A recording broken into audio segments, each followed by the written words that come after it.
Ya.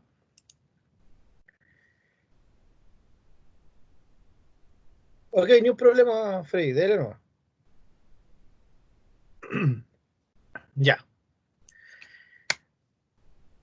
¿En qué estábamos nosotros? Nosotros estábamos en el ingreso de las comunas. ¿Ya? Estábamos viendo que dimos un pequeño repaso hacia los JSP y vimos también que el JSP en el fondo es un servlet, ¿ya? Que está haciendo uso del método service del servlet y que por lo tanto cuando nosotros estamos haciendo código HTML, lo que en realidad estamos haciendo es incrustar ese código en el método service para que este pueda ser interpretado, ¿ya? Y el JSP como tal nos permite y nos da la opción de incrustar código Java, que para este caso eh, no lo vamos a poder realizar porque es muy cortito, ¿ya? Pero que sí vamos a hacerlo listar de la comuna por medio el, de Scriptlet, ¿ya? Y el listar de personas lo vamos a hacer por medio de JSTL. Entonces vamos a tener dos ejemplos. Todo lo que yo haga con comuna lo voy a hacer con Scriptlet y todo lo que haga con las personas lo voy a hacer con JSTL para que vayamos entre paréntesis viendo las ambas formas de hacer las cosas. Se puede mezclar, ya nosotros podemos mezclar Scriptlet con JSTL sin ningún problema, no hay nada que lo impida. Eh, pero quizás de repente uno sí logra entender más las cosas cuando son de un tipo. Me refiero no solo a entenderlo para aprenderlo, sino a entender el código después cuando lo estamos programando, ¿ya? Cuando nosotros vemos un código, siempre utilizar un estilo de realización. eh, sí, sí, por eso estoy grabando, Christopher, porque claro, con esta lluvia hasta a mí se me puede cortar la luz de un ratito a otro, uno nunca sabe lo que puede pasar. Así que no se preocupe, estamos grabando, así que todo va a quedar igual, almacenado. Igual este código también se los voy a compartir después por medio del chat del grupo, ya para que lo tengan. ¿Ya? En el caso de que no lo puedan guardar o tengan algún problema con el que le pasó a usted. ¿Ya?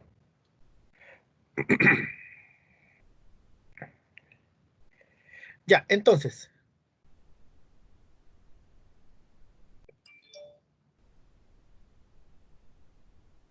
vamos a continuar ahora, pero vamos a ver la parte de listar las comunas, para que veamos la parte del scriptlet como tal.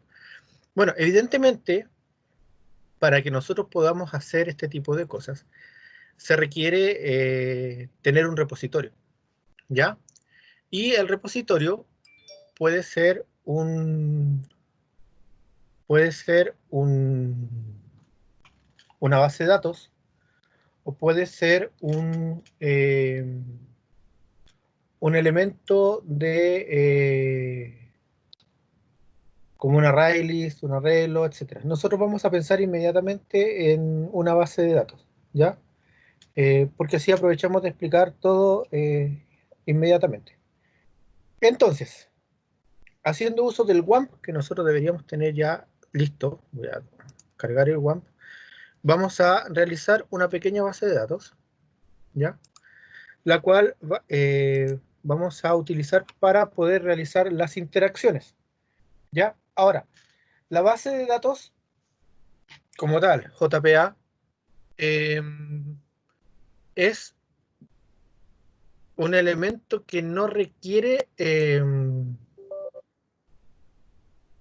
como les dijera, un análisis y un manejo superior de SQL o manejo de algún otro elemento. ¿Por qué? Porque en realidad la gran gracia que tiene JPA, que es la última unidad que deberíamos estar viendo junto con MVC, es que se basa en el manejo de clases. Por lo tanto, todo lo que yo haga, ya sea inserción de datos, actualización de datos, eliminación de datos, todo eso tiene que ver con clases, con instanciación de clases, con modificación de clases. Por lo tanto, en realidad funciona como si fuera una lista. ¿ya? Siempre va a ser de esa manera más o menos. Entonces, para poder ejemplificar las cosas que vamos a ver, y por supuesto para que podamos ver el asunto de JPA lo más rápido posible, vamos a utilizar la forma de realizar JPA por medio de nuestra base de datos, ¿ya? Entonces, vamos al WAMP, ¿ya? Vamos a colocar el phpMyAdmin, que en el fondo el phpMyAdmin es una página que viene integrada en el WAMP y en el CHAMP también, que nos permite a nosotros poder realizar la interacción de los datos como si fuera el SQL Developer, ¿ya? ¿Se puede utilizar otro gestor? Sí, hay un gestor que utiliza también, se utiliza para realizar las interacciones con MySQL, que se llama el MySQL Workbench, ¿ya? Y la gracia que tiene es que funciona como si fuera el SQL Developer, pero ¿para qué vamos a traer una herramienta externa si hay algo que ya está incluido dentro de nuestra propia, nuestro propio servidor, ¿ya? Entonces, vamos a generar un SQL. Vamos a hacer clic ahí en SQL y vamos a crear una base de datos. Una base de datos que va a tener dos tablas. Va a tener una tabla común y va a tener una tabla personas, ¿ya?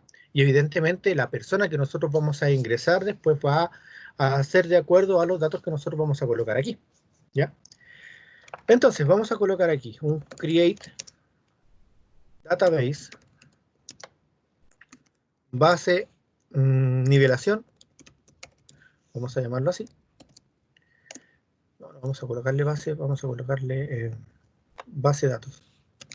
Base de datos nivelación, ahí sí, para que no quede junto con esta carpeta. Entonces, base de datos nivelación, ya. Vamos a indicar que vamos a usar la base de datos. Base de datos nivelación, ya. Y vamos a crear las tablas. Entonces, para la tabla común vamos a hacer que tenga una ID autoincrementable.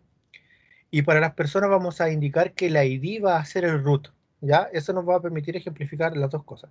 ¿Qué sucede cuando yo tengo una tabla que tiene un elemento autoincrementable y qué sucede cuando yo tengo una tabla en la cual el ingreso se hace por medio de un ID que no es que es único pero no se incrementa como tal? ¿Ya? Entonces vamos a crear la tabla una,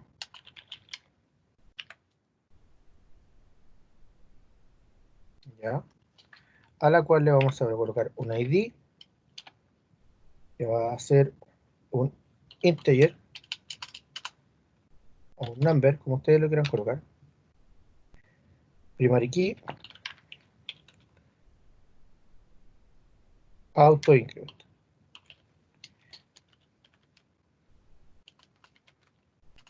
¿ya? Entonces, ahí tenemos el ID auto incrementable y le vamos a colocar nombre comuna, que va a ser un varchar de unos 80. Ya van a ser los únicos dos datos que va a tener la tabla comuna. Y luego vamos a crear la tabla personas.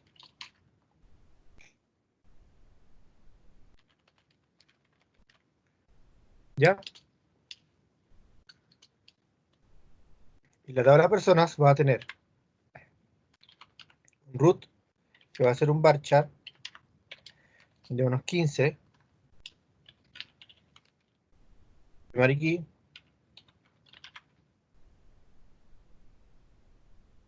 ¿ya?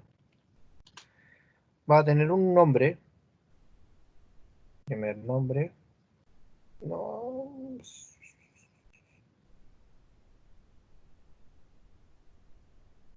vamos a tener un, sí, nombre completo, nombre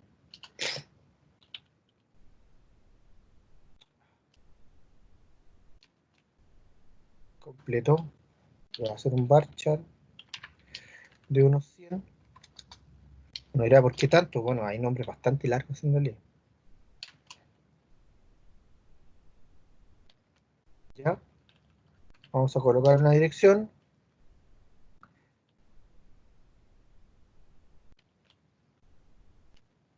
hacer un varchar de 150 null. Vamos a colocar la comuna a la que pertenece, como una residencia, le vamos a llamar.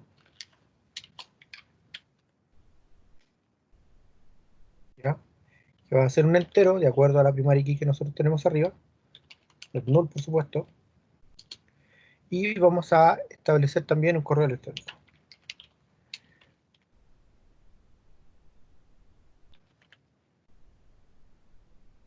Varchar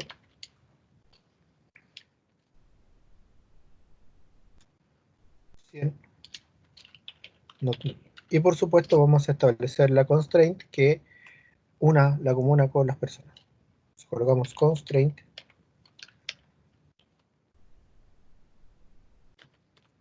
fk comuna persona, es una foreign key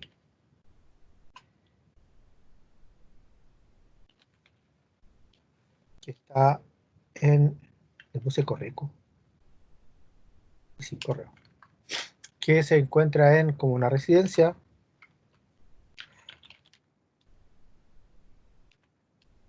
¿ya? Y que referencia tabla comunas en su columna ID. ¿Ya? Ahí tenemos nuestro script.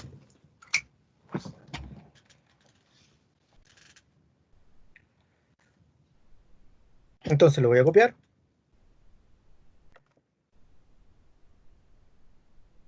Y lo voy a ejecutar. Listo. Se ejecutó, dice una fila afectada. ¿Ya? Y si yo actualizo acá, la barra lateral, me va a decir base de datos nivelación. Ahí está.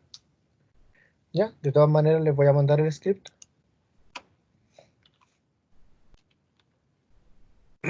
para que ustedes lo puedan tener.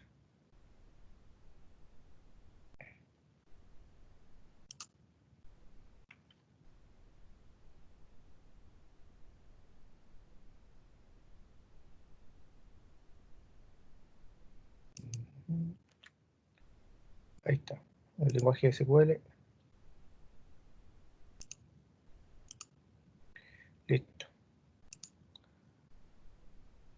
Guardar como. Tun, tun, tun, tun.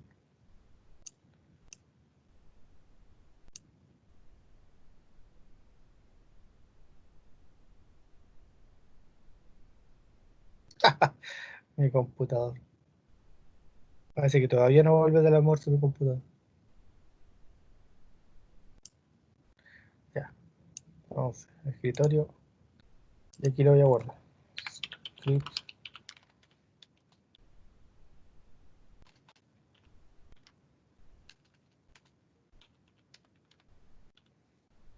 Ya. Aquí lo voy a colocar. Y se lo voy a mandar por nuestro chat. Morrigan, aquí está.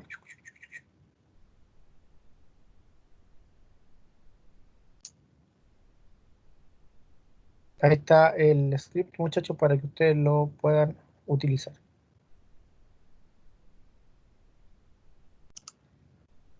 Ya, ahí se mandó. Ya, entonces,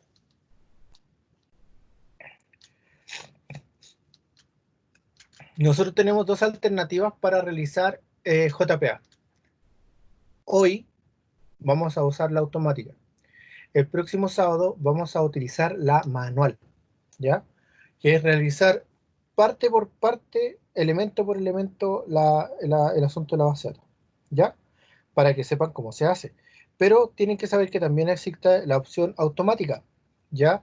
Porque en el fondo el Java Persistence API o JPA es un framework que se desarrolló por la cantidad de repeticiones que se realiza al hacer cada una de estas cosas. O sea, cuando se quiere acceder a JPA siempre se hace exactamente lo mismo, ¿ya? Y por lo tanto, como siempre se hace exactamente lo mismo, por supuesto que las entidades siempre serán iguales, ¿ya? Por lo tanto, la parte de la entidad, la clase entidad como tal, se automatizó, al igual como se automatizaron los servlets en el desarrollo web, y se automatizó para que evidentemente se pudiera hacer de una manera más fácil, ¿ya? Entonces, ¿cómo se hace?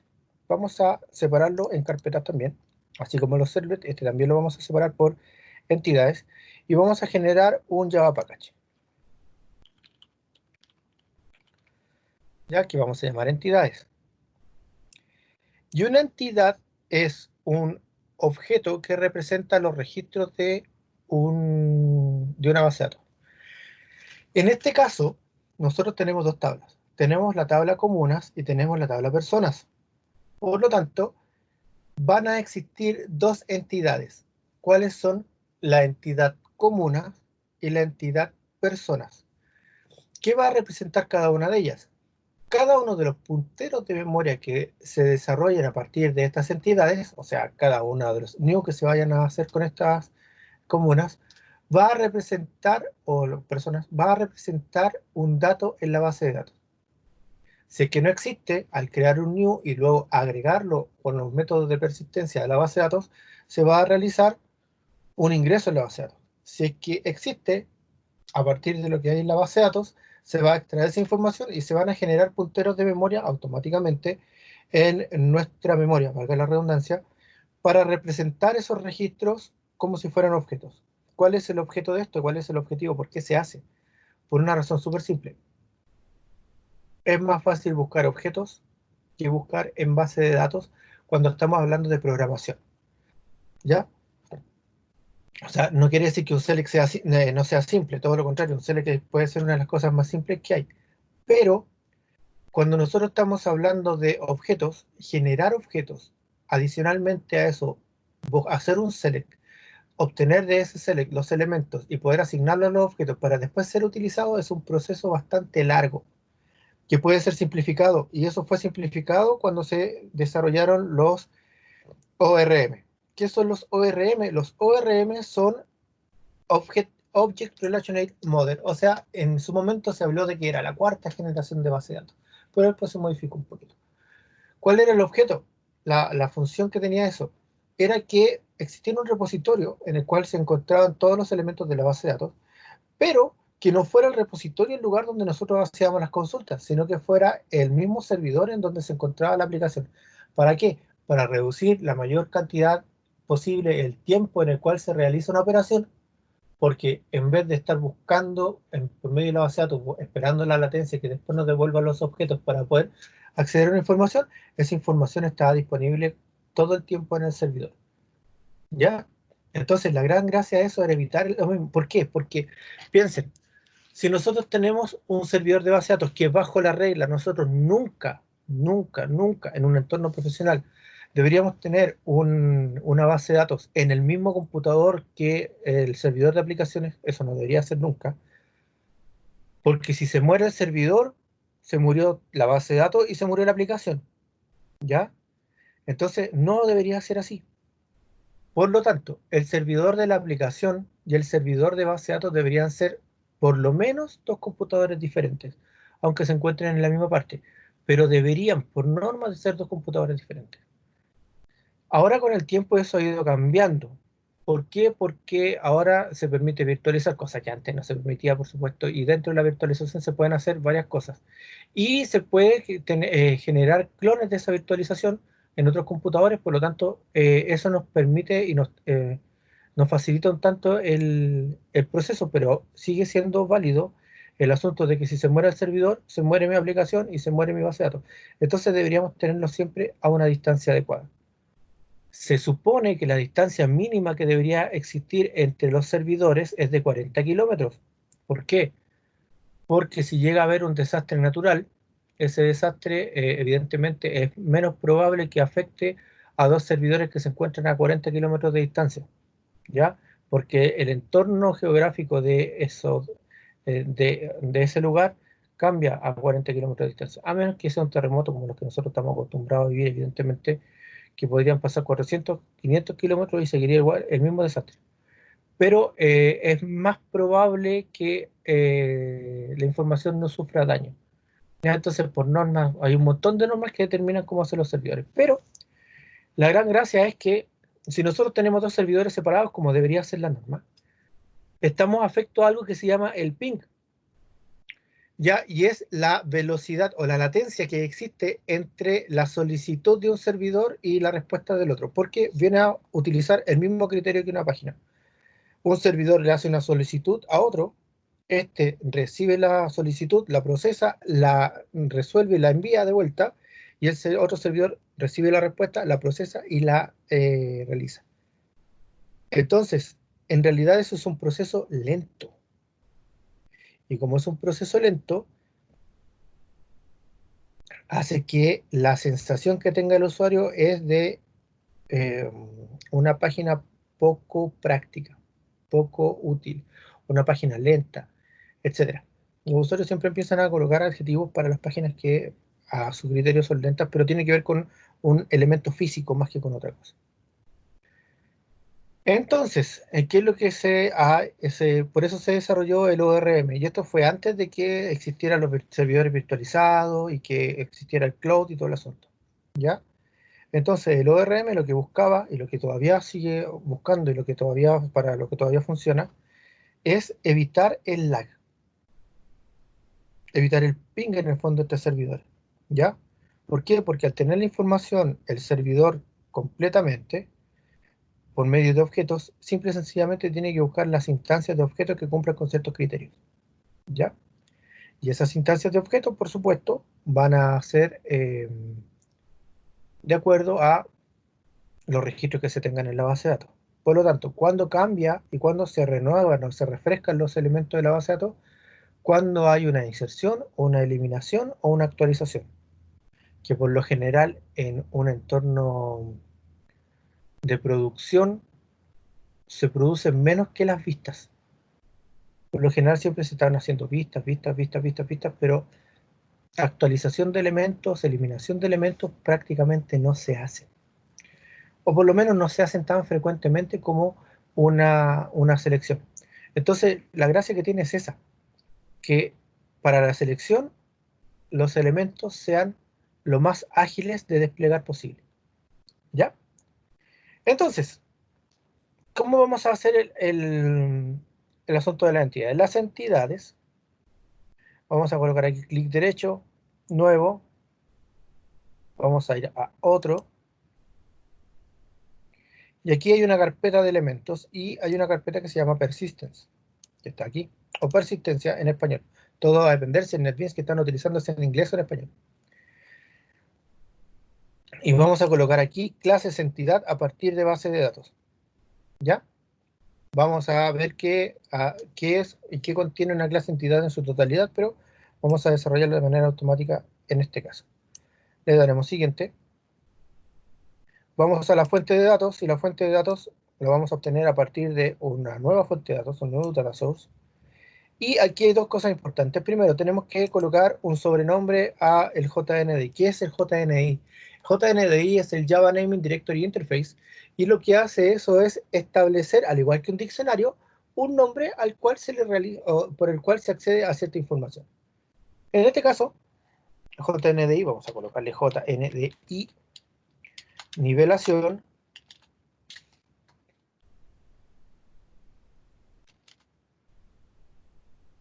¿ya? Y la base de datos a la cual nosotros nos vamos a conectar es a la que acabamos de hacer. ¿Cómo la obtenemos? Vamos a nueva conexión de datos, indicamos cuál es el driver, o mejor dicho, cuál es la base de datos que nosotros vamos a utilizar, que en este caso es MySQL. Ya nos fijamos que el conector sea el correspondiente, por lo general el 5.1.23 es el que mejor funciona, así que si está ese, perfecto. Ya le damos siguiente y colocamos cuál es la base de datos a la cual queremos acceder. En este caso nuestra base de datos se llama base datos nivelación. Copiamos aquí, lo pegamos, ¿ya? Y por lo general, nuestro WAMP, no tiene tiene el usuario root y no tiene contraseña. Si tuviéramos un usuario y una contraseña, tendríamos que colocar aquí el nombre del usuario y la contraseña para acceder a la base de datos. ¿Ya? Se pueden generar usuarios dentro del SQL, perdón, el PHP se puede. ¿Ya? Todo va a depender si lo queremos hacer o no lo queremos hacer, pero se puede. En este caso vamos a dejar el root y vacío, que es el usuario por defecto, y vamos a colocar probar conexión. Si nos dicen Connection Success, estamos bien porque ya nos conectamos a la base de datos. Y se va a utilizar este URL para hacer la conexión, ¿ya? Donde dice cuál es el servidor, en este caso localhost. Si no fuera en nuestro computador, diría la dirección IP donde se encuentra el servidor. El puerto que vamos a utilizar, que en este caso es el 3306, todo va a depender de la configuración que tenga, en este caso, en la base de datos como tal. ¿Ya? El nombre de la base de datos, y este es un dato adicional, el Zero Daytime Behavior, para una configuración interna que tiene que ver con la localización del tiempo local. ¿Ya? Presionamos terminar, ahí nos va a aparecer, mira, tenemos la base de datos ya conectada, le damos a aceptar y nos van a aparecer las tablas. En este caso tenemos la tabla comunas y la tabla personas. Presionamos, si presionamos uno que no esté relacionado, vamos a poder agregar uno individualmente, como en el caso de las comunas. ¿Ya? Si presionamos uno que esté relacionado, como que las personas están relacionadas con común y lo tratamos de agregar, va a agregarnos también la tabla relacionada. ¿Ya? Todo va a depender de lo que necesitemos en ese momento. En este caso necesitamos de ambas. Por lo tanto, lo dejamos así. Y si queremos colocarlo todo, por supuesto, le colocamos agregar todo y se agregan ambas también. ¿Ya? Entonces, presionamos siguiente. Nos fijamos que quede en el paquete de entidades que acabamos de hacer y le damos terminar.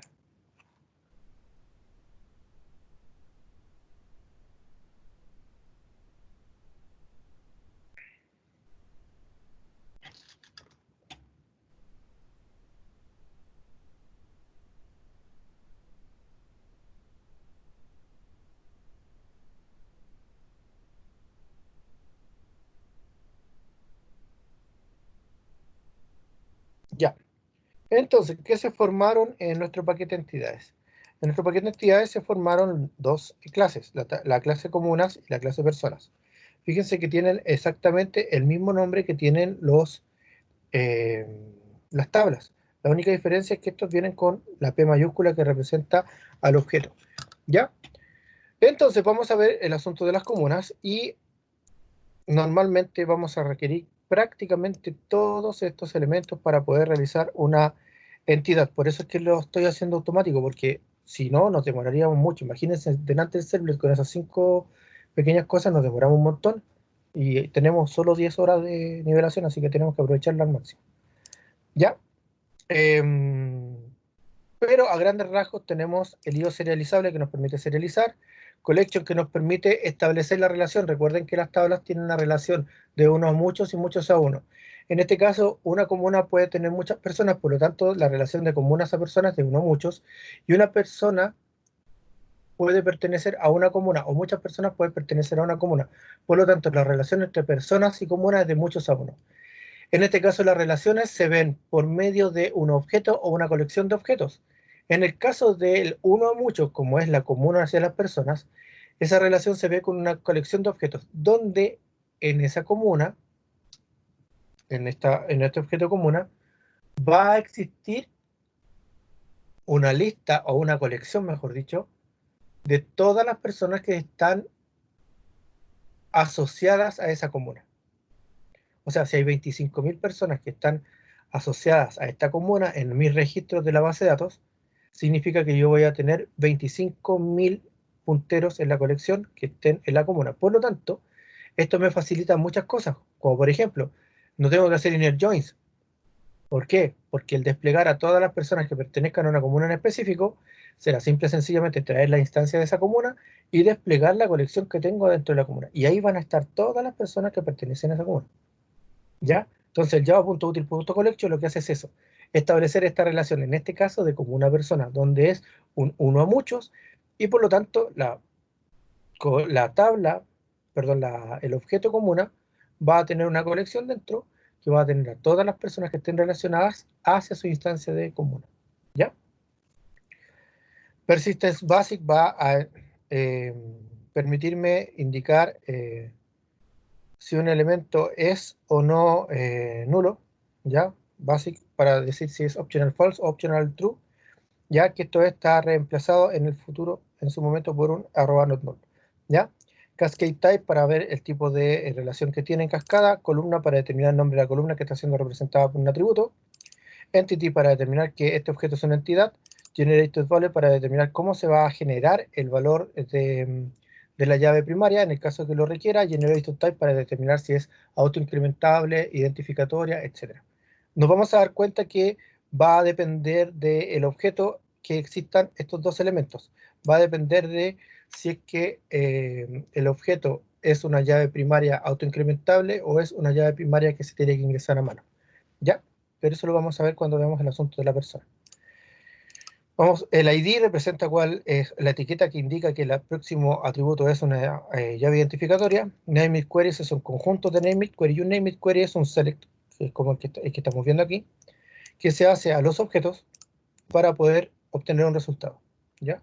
One-to-many representa la relación que existe entre un objeto y otro, en este caso uno a muchos, porque una comuna puede tener muchas personas. ¿Ya? Table indica cuál es el nombre de la tabla a la que se está haciendo referencia, que está ahí. Constraint not null hace lo mismo que basic, ya, pero la diferencia es que aquí se coloca el @not null solamente en cambio en basic. Entonces uno dice @basic y entre paréntesis optional true, optional false, ya. Pero siempre es optional false cuando colocamos basic, así que no tiene sentido. Esto en el futuro será reemplazado solo por not null, ya. Size para determinar el tamaño que va a tener un elemento string, o sea, el máximo del varchar que colocamos. Por ejemplo, en el nombre colocamos un varchar de 100, por lo tanto va a haber un size máximo de 100 y un mínimo de 1 en el caso de que el elemento sea not null, ¿ya? Y estos elementos de acá son para establecer los elementos de XML en caso de que sean necesarios para la serialización. Ya, aquí está entity indicando que el próximo objeto es una entidad, table indicando el nombre de la tabla a la que se está haciendo referencia en la base de datos, el XML root element para poder establecer los elementos de XML en el caso que sean necesarios, ya, que por lo general se hacen cuando está relacionado. Este elemento va a ser efectivo solo acá, ya, que tiene que ver con el XML transient. ¿Para qué? Para poder, en el caso de que se nos caiga el servidor, volver a levantar los punteros de memoria de las comunas por medio de ese XML que va a quedar guardadito, ¿ya? Entonces, los named queries son un conjunto de named queries y el named query como tal es una consulta que se hace al objeto. Tenemos la comuna, fíjese que es con C mayúscula, por lo tanto estamos haciendo la consulta al objeto, no a la tabla es con C minúscula. Entonces, comunas, que estamos haciendo consulta al objeto, representando sus instancias como C, ya vamos a seleccionar la instancia. Entonces cuando digo select C, estoy diciendo seleccionar la instancia desde los objetos comunes que van a ser identificados como instancia C. En el fondo eso es parecido a un for extendido. Cuando nosotros hacemos el for extendido y colocamos, por ejemplo, persona P, in la lista de personas, esto es algo similar. ¿Ya? El buscar por ID, que dice buscar la instancia C desde las instancias de comunas que serán identificadas como C, donde el ID de esa instancia tiene que ser igual al ID que se está ingresando por parámetros. O, por ejemplo, buscar por nombre, donde colocamos la consulta que diga seleccionar la instancia C de comuna C, donde el nombre de la comuna sea igual a lo que está ingresando por parámetros. ¿Ya? Luego indicamos el tipo de serialización que va a ser la 1, que diga 1L es porque es un long, ¿ya? Pero es 1, va a ser el tipo de serialización 1, donde colocamos la etiqueta ID para indicar que el próximo elemento será la llave primaria. De la forma de generación será de manera identificatoria por medio de generation type. Optional false para indicar que no va a ser posible evitar el dato, ¿ya? Tenemos que ingresarlo sí o sí. Column para indicar cuál es el nombre de la columna que está siendo representada por el siguiente atributo y colocamos el atributo private integer ID. Y ojo, tiene que ser entero, ¿Por qué? Porque las llaves identificatorias de las tablas tienen que ser representadas en los objetos por otros objetos. ¿Por qué? Porque los objetos tienen algo que es único y irrepetible, que es el puntero de memoria. El puntero de memoria no puede estar siendo utilizado por dos objetos al mismo tiempo. Y como eso no puede pasar, es el elemento indicado y preciso para poder identificar un elemento único y irrepetible de la base de datos. ¿Ya? Por eso es un objeto. ¿Ya? Por eso es integer y no int.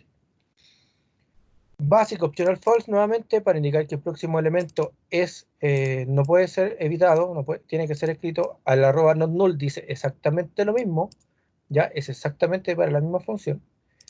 Size para determinar cuál es el tamaño mínimo y el tamaño máximo. En el caso del mínimo aparece única y exclusivamente si el elemento es not null. Si es nulificable, solo va a aparecer el tamaño máximo, ¿ya?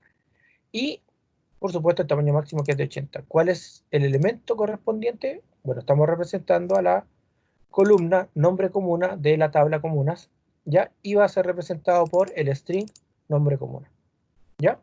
Y finalmente aquí reflejamos la relación que existe entre la comuna y las personas, ¿ya?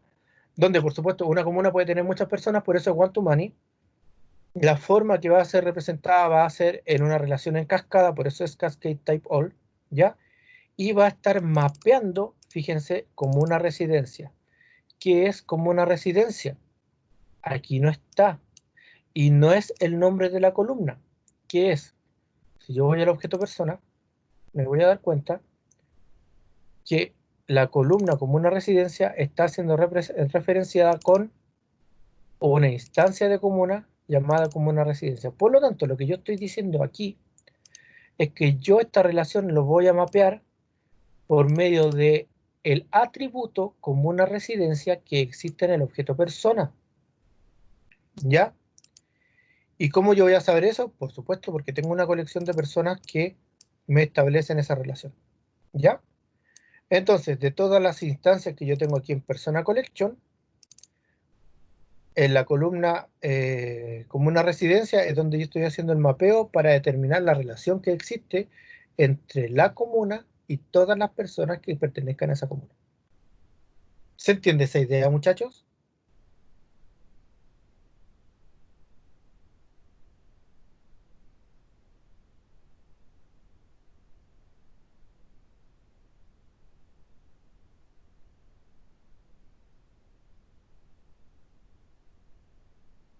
Freddy dice que sí.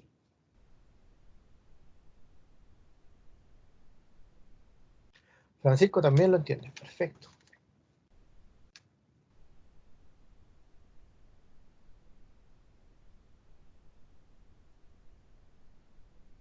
¿Los demás?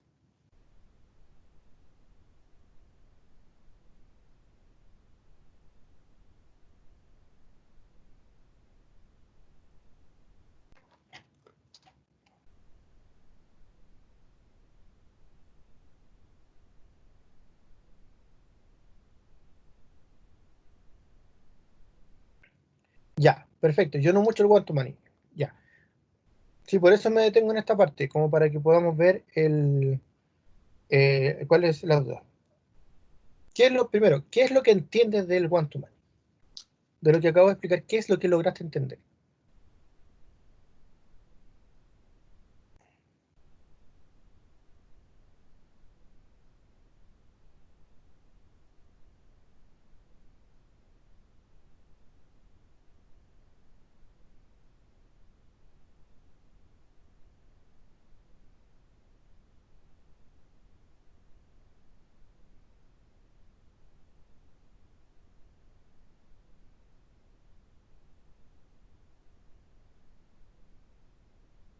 Ah, ya, ok.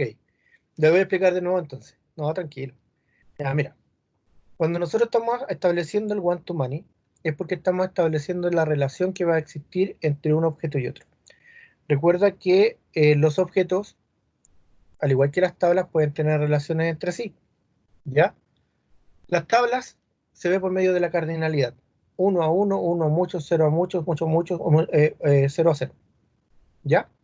Donde cero indica la no dependencia de un elemento por otro, pero cuando llega el otro elemento sí depende del objeto, ¿ya? Uno a uno significa que existe un elemento y que ese elemento va a tener otros elementos que dependan de él. Y en este caso la comuna representa eso. La comuna, en el caso de existir una comuna, va a tener personas, ¿ya? Es decir, no puede existir una comuna si no existen personas que vivan en la comuna. O sea, por definición eso no puede ser, ¿ya? Por lo tanto, si existe una comuna, por obligación van a existir personas que van a vivir en esa comuna, ¿ya? Entonces, la relación que se establece entre comuna y persona es de uno a muchos. Al establecer esa relación de uno a muchos, implica que la comuna, que es el elemento único, que de él dependen los demás, va a tener una colección que va a representar todos los demás elementos que van a estar enganchados a él, ¿ya? Que en este caso es la colección de todas las personas que van a estar viviendo en la comuna, ¿ya? Entonces, ¿cómo se establece esa conexión? Por medio de la etiqueta. One to many representa esa relación de uno a muchos, donde se indica el tipo de relación en cascada que va a tener, que va a ser una relación completa. Por lo tanto, si yo elimino las comunas, también debería eliminar las personas, ¿ya? No puedo, por lo tanto, no puedo eliminar las comunas, valga la redundancia, si es que existen personas enganchadas a él. Entonces, después de determinar la relación en cascada, yo digo a qué elemento yo voy a estar mapeando dentro de los objetos que existen de la colección, ¿ya?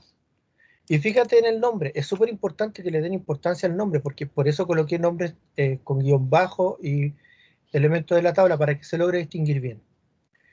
El elemento al que estoy mapeando yo es como una residencia, que es un elemento que existe en la tabla personas. Perdón, en el objeto de las personas. Y si yo voy al objeto de las personas y me pongo a buscar como una residencia es el objeto que representa la comuna donde vive la persona. Fíjate que es el único que tiene ese nombre, porque la columna como tal se llama comuna-residencia. Pero esto es como una residencia. Por lo tanto, lo que yo estoy diciendo aquí es que el mapeado que yo voy a establecer entre la comuna y la colección de personas que yo tenga aquí se va a establecer por medio de el atributo comuna de residencia. ¿Ya? Una vez hecho esto, simple y sencillamente colocamos la colección privada para que puedan enlazarse todas las personas que pertenezcan a esa comuna. Y el enlace se hace automáticamente si yo tengo bien hecho en la relación one to many en el de comuna a persona y many to one de personas a común.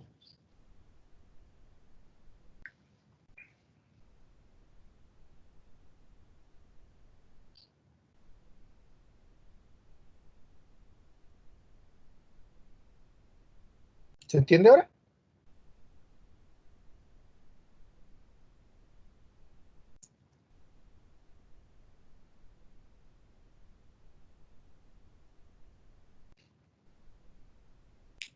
De nada, Carlos.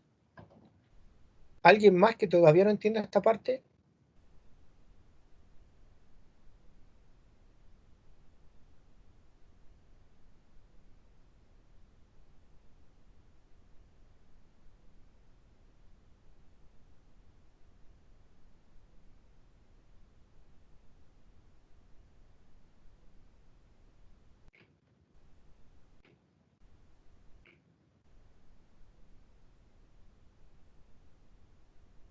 Ya, parece que se entendió. Perfecto. Ya, entonces mire,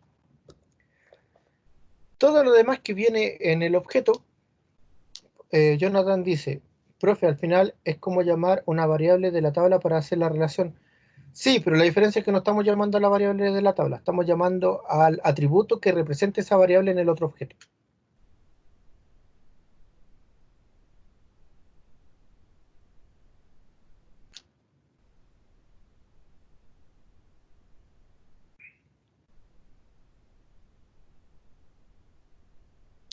Perfecto, estamos bien entonces.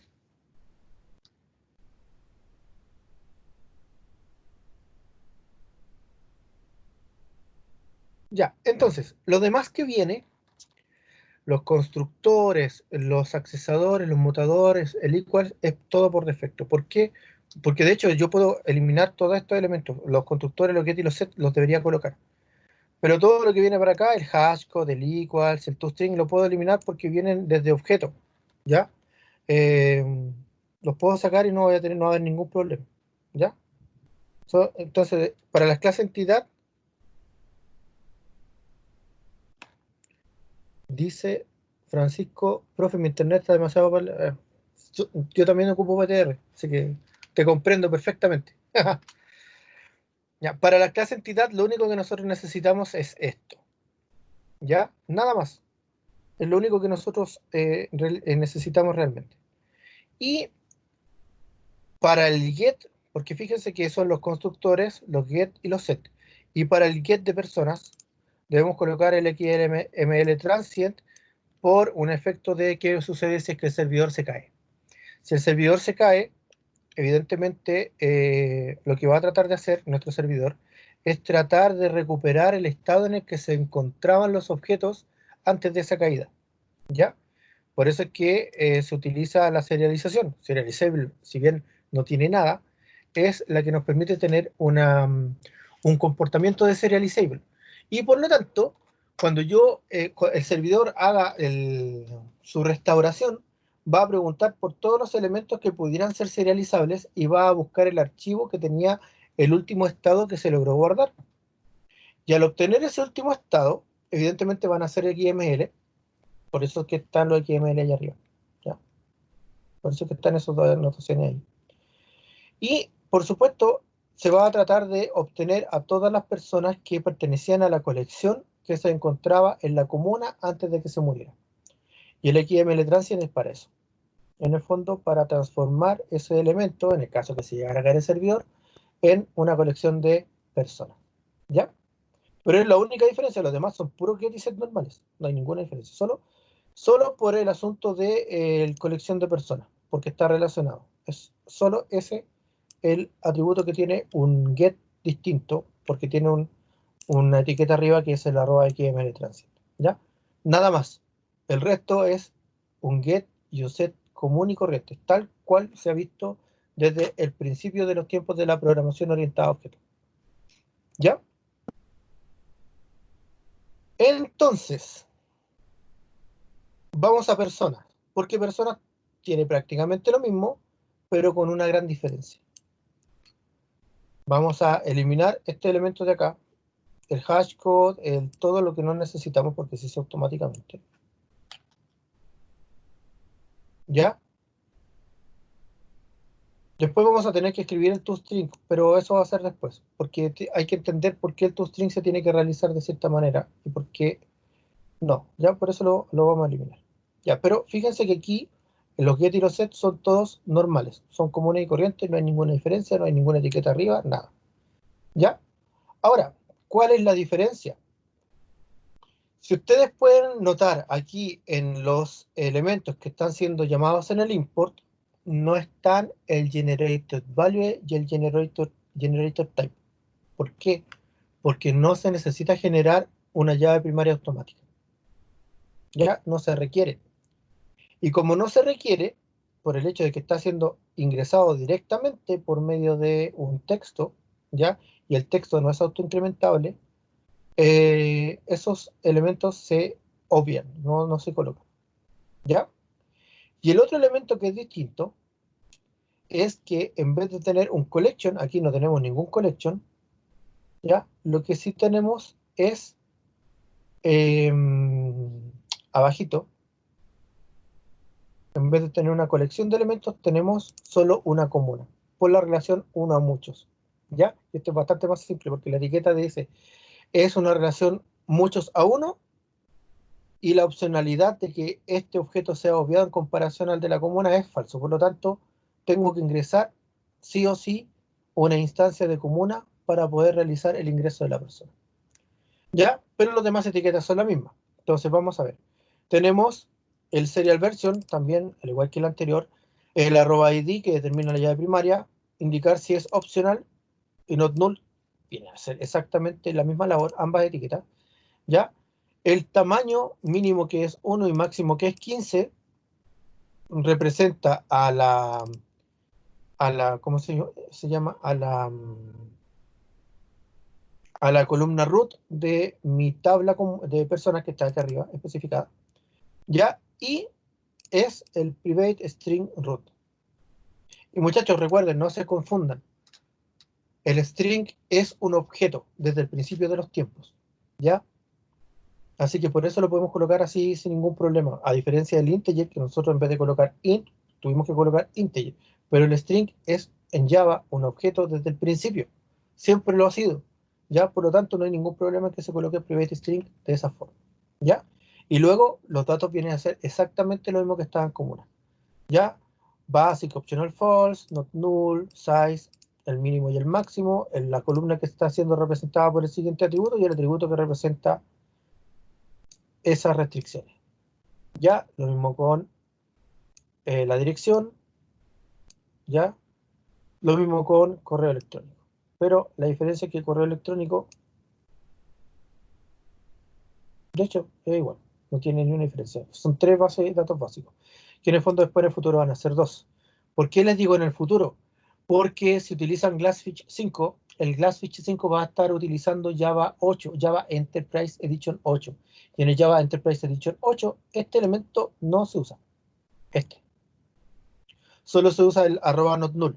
Por lo tanto, los datos que quedan son @not null, size 1, max 100. Size min 1, max 100. Nada más que eso. Entonces se reduce una etiqueta, en el fondo. Pero es eso, ¿ya? Y finalmente, la parte que es distinta y que tenemos que tomar en consideración es el join column. El join column está haciendo la otra parte. Ya vimos que el one to many en las columnas, perdón, en la comuna, realizaba la referencia hacia nuestro objeto personas para poder establecer la colección de personas que van a pertenecer a esa comuna. Sin embargo, aquí es un poquito distinta. ¿Por qué? Porque lo que tenemos en la línea 59 es un join column y no estamos hablando del objeto, estamos hablando de las columnas que se hacen referencia en la tabla. ¿Ya? Entonces, miren, aquí dice cuál es la columna que está haciendo de referencia, en este caso como una residencia en la persona. ¿Y a qué columna está haciéndole referencia? Está haciéndole referencia a la columna ID, que está determinada acá. ¿Ya?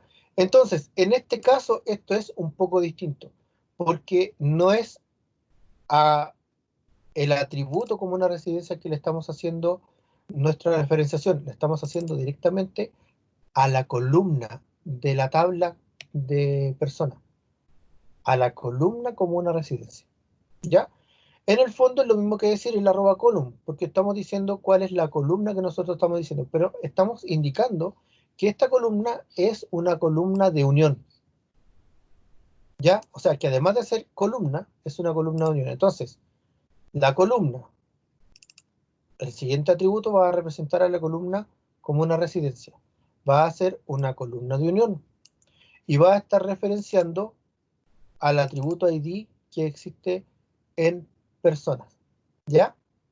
Luego se establece la relación que hay es many to one, por lo tanto, pueden haber muchas personas hacia una comuna y la cardinalidad que existe es obligatoria, por eso es optional false.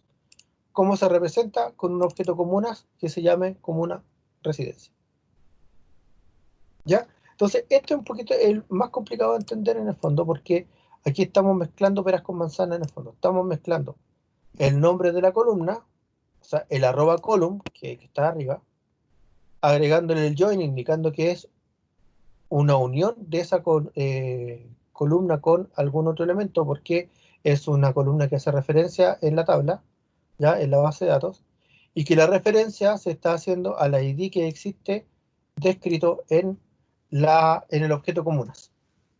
¿Ya? ¿Se entiende la idea, muchachos?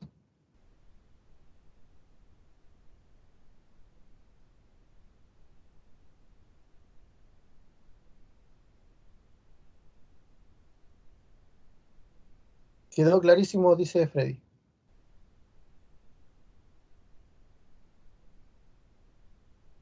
Carlos dice que sí.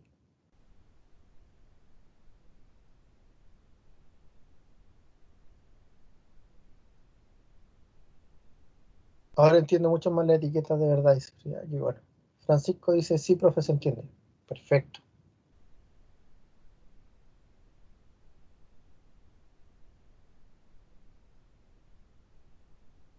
Ya, los demás, la Connie dice también que se entiende. Perfecto.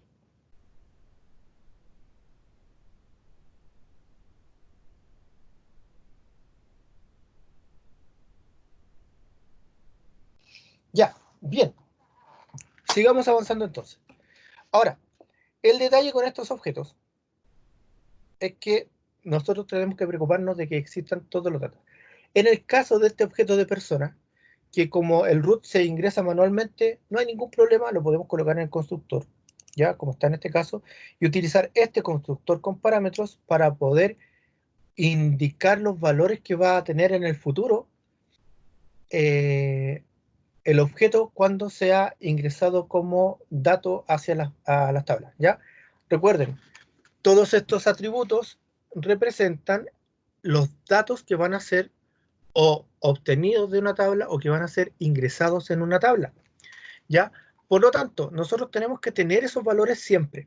No los podemos dejar en nulo, ¿ya?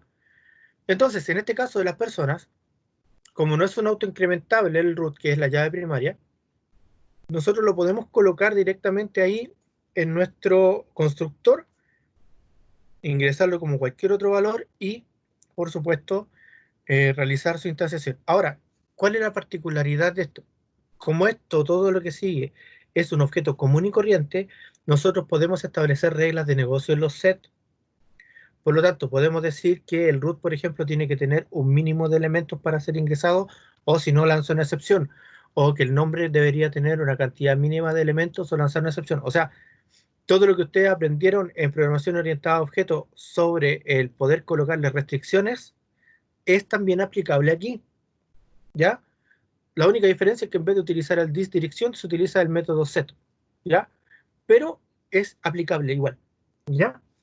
Entonces, ¿yo puedo colocar la regla de negocio de las entidades? Sí, y era una de las gracias que tiene. Pero la mayor parte de las veces la validación se hace por medio del servlet, así que no es tan necesaria, ¿ya? Pero si quisiéramos hacerlo, se puede, sí, sin ningún problema. Ya, entonces, vamos a utilizar para colocar a la persona generalmente este constructor, ¿ya? Si no lo utilizáramos, si utilizáramos el constructor vacío, por ejemplo, estamos en la obligación de utilizar los métodos set de este objeto para poder colocarle sus valores. O sea, tenemos que hacer el set root, el set nombre completo, el set dirección y el set correo electrónico antes de hacer cualquier operación, crear, eliminar, lo que nosotros queramos hacer. ¿Por qué? Porque el objeto debe tener sí o sí todos sus valores, ¿ya? No tiene que ver con el objeto como tal, tiene que ver con la unión con la tabla. La tabla, nosotros debemos tener todo el dato de la tabla, ¿ya?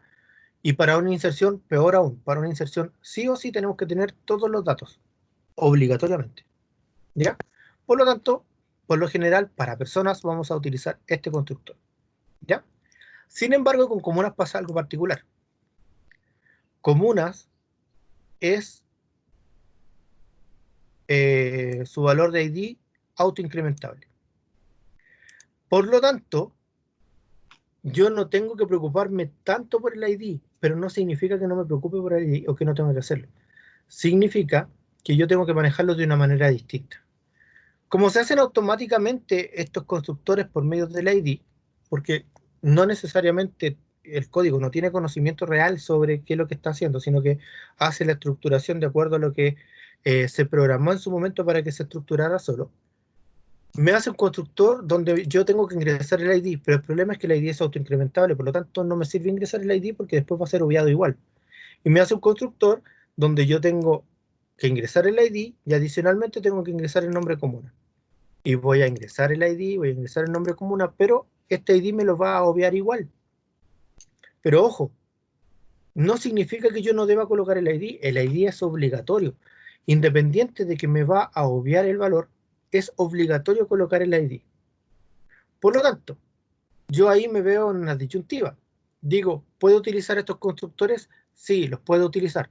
¿Puedo utilizar el constructor vacío? Sí, pero por lo tanto, si utilizo el constructor vacío, tengo que utilizar el set para el ID y el set para nombre comuna igual, y tengo que asignarle un valor igual. Si yo utilizo el constructor que tiene solo el ID, igual tengo que ingresar un valor del ID, lo vamos a obviar después en el futuro, se va a obviar automáticamente cuando se ingresa a la base de datos, y además, después tengo que utilizar el set nombre comuna, porque como nombre comuna es un not null, por obligación tengo que darle un valor. Y puedo utilizar el integer ID con el nombre comuna, también lo puedo hacer, pero vuelvo a insistir en lo mismo, voy a colocarle un ID y va a ser obviado después, por lo tanto no tiene mucho sentido. ¿Qué es lo que puedo hacer? Generar un constructor nuevo. Recuerden que yo puedo generar todos los constructores que yo estime conveniente, siempre y cuando se me permita hacer una sobrecarga de método. ¿Qué es una sobrecarga para el que no lo sepa? Una sobrecarga es la capacidad que tengo yo de poder crear métodos con el mismo nombre, pero que tenga distintos parámetros de entrada entre sus paréntesis. Y ojo, es por tipo de dato. O sea, yo después de que existe un constructor que reciba como dato un ID solamente, no puedo generar otro constructor que reciba solo un ID. Por eso es que se genera el constructor que recibe un ID y un string. ¿Ya? Y puedo hacer una sobreescritura que va a ser la última sobreescritura que me permite los tipos de datos que están aquí. Y esta sobreescritura, o sobrecarga mejor dicho, va a ser a comunas y voy a ingresar solo el nombre. ¿Ya? ¿Por qué? Y es la última sobrecarga que me permite hacer, por la cantidad de datos que recibe. Ya no me permite hacer más sobrecargas útiles. O sea, le puedo colocar más cosas, sí, pero no son sobrecargas inútiles. Porque, por ejemplo, podría colocar otro valor adicional que después no lo estuviera asignando. Pero no tiene ni un sentido. ¿Ya? De hecho, sería una tontería hacerlo y a cualquiera que lo hagan después en su trabajo les van a decir, bueno, ¿usted aprendió a programar o no? Así que mejor no lo hagan, muchachos. Siempre hagan la sobrecarga de acuerdo a lo que, los valores que existen. ¿Ya? Entonces, yo hago la sobrecarga por medio del string común, nombre comuna, y lo que yo voy a hacer es asignar al ID del objeto un valor 0. ¿Ya? Igual le estoy asignando el valor del ID, pero no estoy pidiéndole al usuario o al elemento que utilice a mi objeto común a que lo asigne, sino que yo lo voy a asignar automáticamente desde el principio. ¿Ya? Y luego digo que voy a asignar el nombre comuna de acuerdo a lo que estoy recibiendo por parámetro. Ese es el constructor que vamos a utilizar. ¿Por qué? Porque así yo lo único que tengo que preocuparme es de recibir el nombre comuna, lo asigno al objeto entidad y listo. Y se crea de acuerdo a lo que yo tengo ahí. ¿Ya?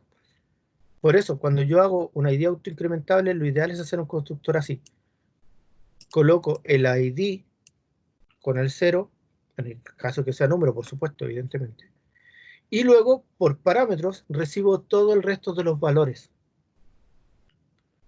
que son not null y null también, dependiendo de qué yo quiera utilizar.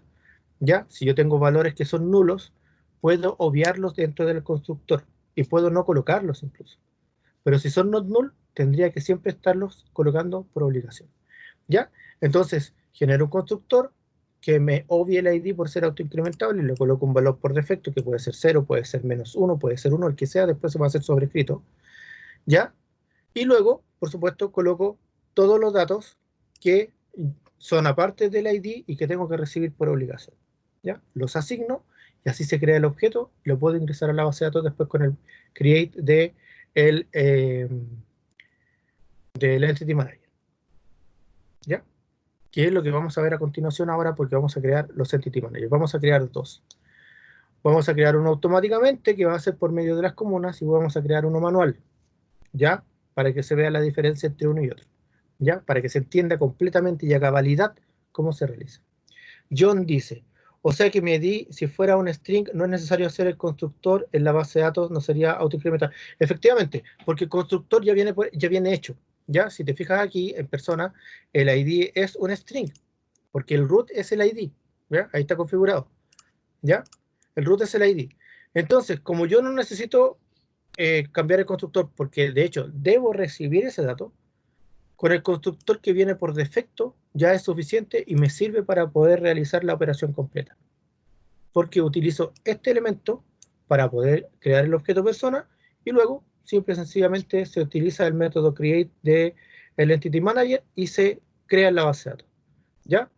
Y eso es porque no es autoincrementable, por lo tanto, hacerlo así está bien. Si fuera autoincrementable es donde se tiene que hacer esto. ¿Ya? Porque como es autoincrementable, no tiene sentido que yo lo ingrese ni por constructor ni por dato, pero me lo va a pedir igual. Entonces, en el constructor le digo, solo voy a ingresar los valores que no son el ID, ¿ya? En este caso tenemos uno solo, pero pueden ser todos los que necesitemos, ¿ya? Y al ID le voy a colocar un valor por defecto, que en este caso es cero, para que luego sea reemplazado con el autoincrementable de la base de datos. ¿Ya? Y por supuesto los demás valores que pertenecen al objeto son colocados con el disco correspondiente para poder darle su valor al atributo base de nuestro objeto. Y ahí se ingresa sin ningún problema.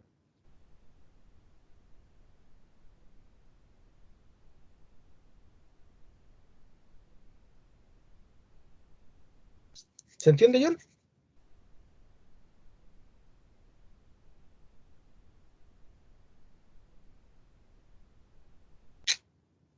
Excelente. Hasta el momento, ¿alguna otra duda, muchachos? ¿Algo que no se haya entendido bien? ¿Algo que todavía les quede dando vueltas?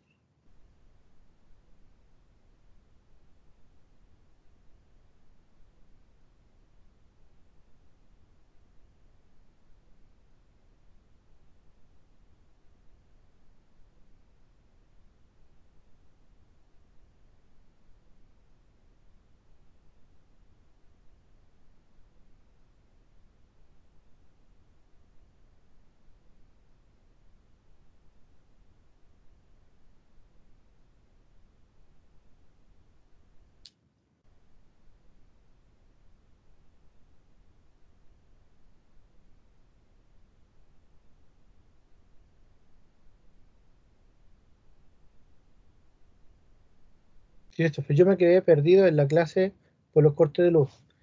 Eh, Tendré que ver esta parte. Ah, sí, pero no te preocupes, el recurso está, se está grabando, así que no hay problema. De hecho, esa es la gracia del por qué voy a grabo las clases normalmente, para que ustedes puedan acceder a esa información después, en el caso de que pase cualquier imprevisto, ¿ya? Y la puedan repasar todas las veces que sea necesaria hasta que se logre entender.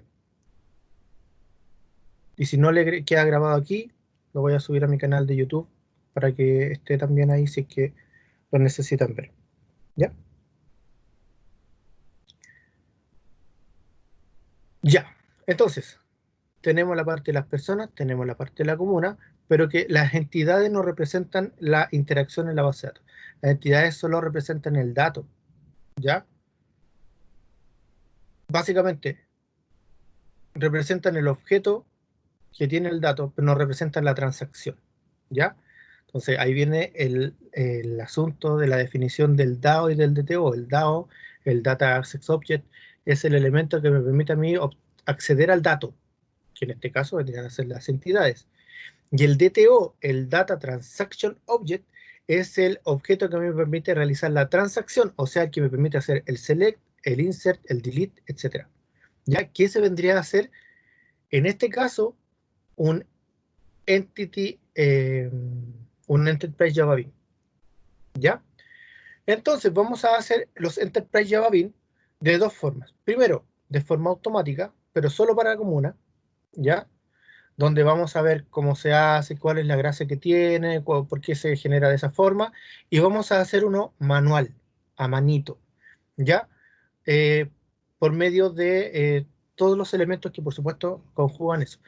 Pónganle alta atención a la parte manual, muchachos, porque probablemente si les quedó alguna duda, si es que ustedes lo saben hacer de manera automática, eh, solamente, con el manual les va a quedar súper claro cómo se hacen. Por eso es que vamos a hacer comuna de manera automática y personas de manera manual, para que veamos que ambas funcionan y ambas pueden hacer la inserción del dato, ¿ya? Ambas pueden hacer las operaciones. La única diferencia es que en una automáticamente me genera los elementos y en otra yo voy a tener que saber qué es lo que está haciendo cada cosa para poder realizar la transacción. ¿Ya? Entonces, vamos a ir a Source Package. Haremos clic derecho, colocaremos un nuevo package. ¿Ya? Y este package se va a llamar... ¿cómo le podemos colocar? Le podemos colocar Session Beans. Sí, coloquémosle Session Beans. Pero después colocaré una Enterprise Java Bean.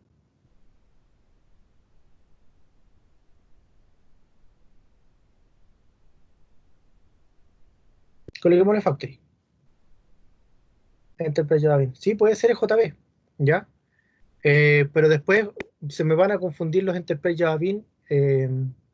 No, ¿sabes qué? Sí, en realidad no voy a colocar mejor Enterprise Java Bean, así que sí, coloquémosle JB. Ya coloquémosle JB. Así aprovecho de explicarle también la duda que existía en Enterprise Java Bean, y esa es la razón por la cual vamos a hacer este Enterprise Java Bean manualmente después el de conexión. Porque en realidad el Enterprise Java Bean siempre es el mismo. Siempre es una etiqueta que nosotros estamos llamando para realizar una configuración especial en una clase, ¿ya? Ahora, ¿cómo lo voy a utilizar? Va a depender de lo que yo esté necesitando en ese momento. ¿Ya? Entonces, en este Enterprise Java Bean, vamos a hacer lo siguiente. Haremos clic derecho, colocaremos nuevo, otro, y nuevamente en nuestra carpeta persistence o persistencia, vamos a encontrarnos con varias cosas y lo que vamos a colocar aquí es Session Beans for Entity Classes, ¿ya? En el fondo, ¿qué es lo que hace esto? A partir de las clases entidad que yo tengo ya escritas en mi código, genera las variables, o sea, los beans de sesión. Pero no vamos a generarlo para todas las entity classes. Como ya les dije, vamos a generarlo solo para la comuna, para que veamos cómo funciona. Y luego vamos a generar uno manual, vamos a hacer uno propio para persona. Lo ideal es que nosotros aprendamos a hacerlo el elemento propio, pero quiero que tengan las dos perspectivas. Ahora, ¿por qué es ideal que nosotros podamos hacer el elemento propio? Porque así tenemos más posibilidad de maniobra cuando estamos viendo la clase, en el sentido de que podemos hacer los ajustes que nosotros estimamos convenientes para poder realizar una u otra acción. ¿Ya? Entonces, automático ahora, solo para comuna, manual para persona. Vamos a hacer clic en siguiente. Vamos a colocar solo comuna. Presionaremos siguiente. Y vamos a indicar que este elemento, por supuesto, va a quedar en el package Enterprise Java Bean. No haremos clic en ninguna de las dos, ni en local ni en remoto. ¿Por qué? Porque son interfaces que se colocan en el caso de que nosotros estemos utilizando un módulo externo para poder realizar esta interacción, que este no es el caso, ¿ya? Entonces presionamos terminar, ¿ya? Y ahí se genera, fíjense, un elemento que se llama Abstract Facade, ¿ya? Y como una facade, pero fíjense que está en rojito. ¿Por qué está en rojito? Porque lanzó una advertencia, pero fue una advertencia de la nada. Fíjense que ahí se volvió a quedar común y corriente. Ahora, ¿qué es lo que hace esto? Esto se llama implementación por medio de fachadas, de facades, ¿ya? En el fondo, se genera una clase abstracta y esta clase abstracta utiliza Java Generic, que es algo que prácticamente no se ha visto, no se ve cuando uno pasa Java en clase. Esto va más allá al asunto de las certificaciones. Java Generic es la capacidad que tiene Java de convertir un elemento en otro. Básicamente es el T que nosotros tenemos ahí entre los diamantes, que está eso, es un dito. Igual que un Pokémon que se transforma, es lo mismo.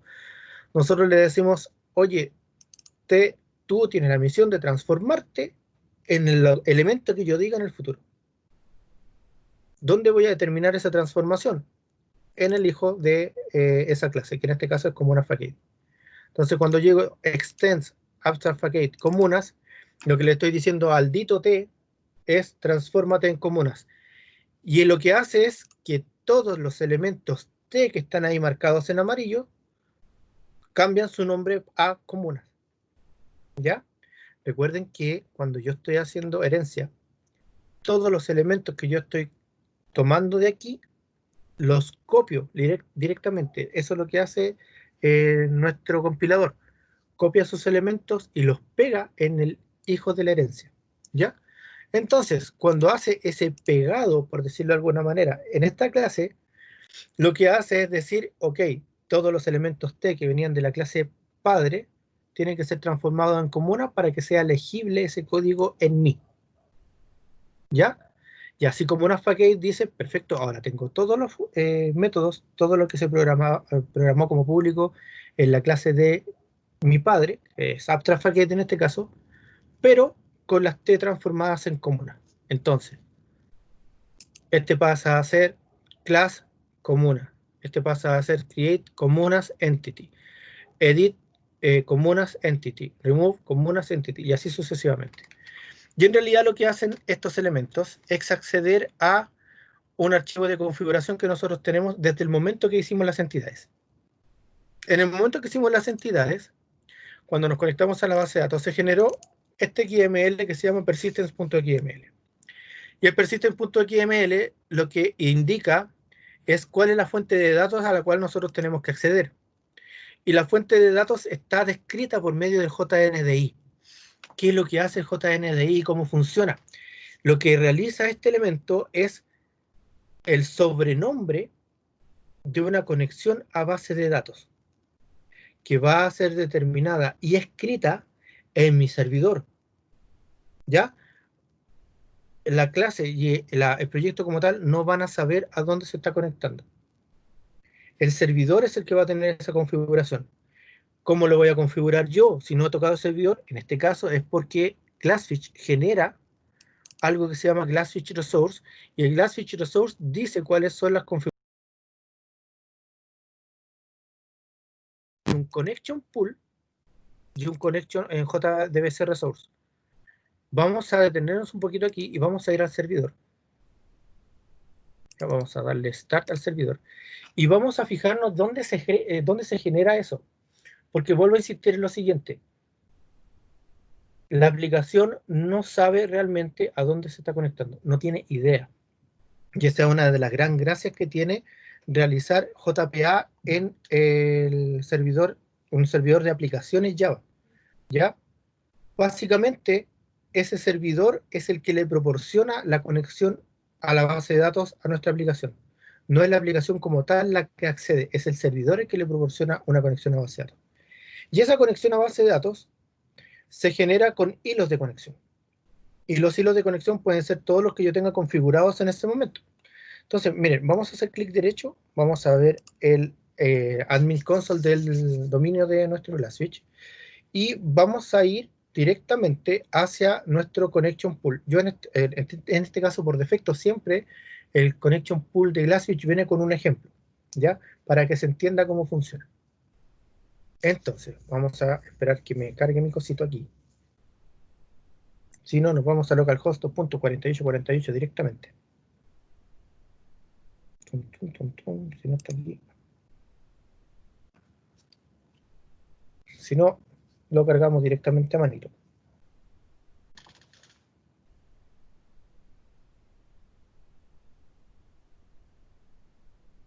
¿Ya? Y en el fondo, el Glassfish Resource, lo que hace NetBeans, como tiene un conector directo a Glassfish, es configurar la conexión que va a estar almacenada en el servidor.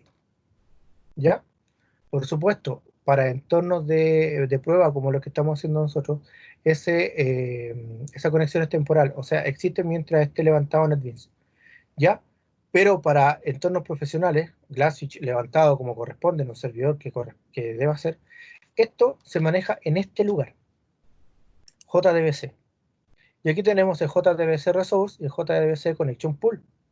Si nosotros nos vamos a JDBC Resource, vamos a encontrarnos con que existe un nombre, JNDI, que es un sobrenombre en el fondo, y que existe un JNDI lógico que se utiliza y cuál es el Connection Pool al cual se está accediendo. Entonces, en el Connection Pool está la conexión a base de datos. Miren, vamos a ver el ejemplo de Ender. Y aquí, si nosotros nos vamos a propiedades avanzadas, nos vamos a dar cuenta que está la conexión a la base de datos. Entonces, aquí está la conexión a base de datos, la cual está siendo nombrada como Derby Pool. Y luego en los recursos, si nosotros vamos a Derby Pool, que aquí está el Connection Pool, en realidad a lo que se va a tratar de conectar la aplicación es a su sobrenombre que se va a llamar JDBC/default. Es lo mismo que estamos haciendo acá. La aplicación, vamos a tener este Connection Pool que se va a configurar automáticamente en nuestro Glassfish, y el recurso se va a llamar app/JNDI nivelación. Eso va a ser automáticamente realizado por NetBeans, ¿ya? Evidentemente, después cuando pasemos a una aplicación de verdad, si quisiéramos mantenerla, tenemos que generar todos estos elementos, así como lo vimos en el Derby Pool, y colocarlos manualmente con el nombre que está ahí, y generar el JDBC Resource también, conectándose este JNDI nivelación al connection pool correspondiente. Pero a lo que yo quiero ir a lo siguiente. En el persistent.xml, si ustedes se dan cuenta aquí, y es lo único que conoce nuestra aplicación, lo único que él sabe es que se está conectando a un recurso que se llama app.jndi nivelación. Nada más. No tiene idea de conexión, no tiene idea cuál es el usuario, no tiene idea cuál es la contraseña, no tiene idea cuál es la base a la que está accediendo, no tiene idea de nada. De hecho, es más, nosotros podríamos cambiar la conexión. Por ejemplo, estamos utilizando MySQL. Podríamos configurar una conexión en Derby y cambiar la dirección. Vamos a volver acá. Cambiar la dirección, por ejemplo, voy a ir al JNDI sample. ¿Ya? Es decir, ¿sabes qué? Ya no quiero conectarme a sample pool, sino que me quiero conectar a Derby pool. Se le da aplicar y la aplicación nunca supo que se conectó a otra base de datos. Lo único que saben es, en este caso, los recursos de JNDI, porque ahora, cuando diga JNDI sample, perdón, JDBC sample, va a estar conectándose a Derby pool. ¿Ya? Entonces, el cambio de base de datos es así de sencillo. Yo genero una base de datos, hago la conexión en el connection pool, lo configuro, y después de que está bien configurado, digo, ¿sabes qué? Este JNDI que se llama conexión a clase, por ejemplo, ya no va a estar haciendo referencia a Oracle, sino que va a estar haciendo referencia a MySQL. Y así, haciendo un clic, yo digo, ok, lo cambio, y la aplicación nunca se dio cuenta que se habían cambiado los objetos, o que se había cambiado la conexión a la base de datos. Nunca supo, porque lo único que sabe la aplicación es que él se tiene que conectar a un JNDI nivelación, nada más. El resto lo administra el servidor. Él se desliga de eso, la aplicación no tiene idea. ¿Ya?